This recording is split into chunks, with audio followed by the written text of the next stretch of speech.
Ivan Bandić, generalni konzul Republike Hrvatske ovdje u Tuzli već dugi niz godina. Čast mi je biti ovdje. Svake godine evo ispraćamo kolonu sjećanja i prije svega htjeli zahvaliti svima onima koji u ovome sudjeluju. Od Mate, našeg Mate Mlakonjića i svih njegovih kolega koji čuvaju uspomenu na Vukovar i na žrtvu Vukovara. A ono što kažete kakva je poruka, ja uvijek kažem, u Vukovaru i u Srebrenici treba samo šutiti. Kao simbol stradanja, ne samo tih gradova, naroda, nego ovih prostora.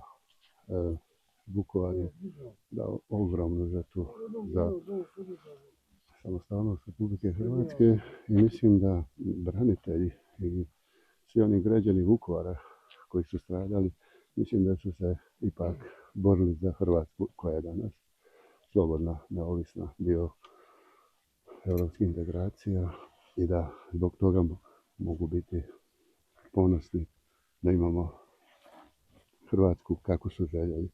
A s druge strane, moje mišljenje je da ne smijemo živjeti u prošlosti. Znači, uvijek sjećanje žrtve, pijetet prema stradalima, ali gledati naprijed u budućnost.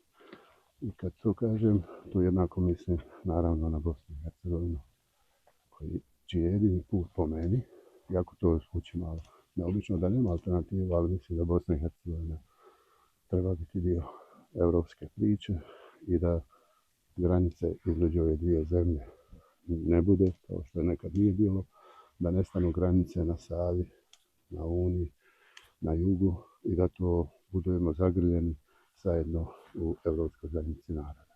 Evo, to je moja poruka i naravno uvijek čuvati spomen na tragedije koje su bile, koje se dogodile na ovim prostorima. Kažem još jednom, od Srebrenice do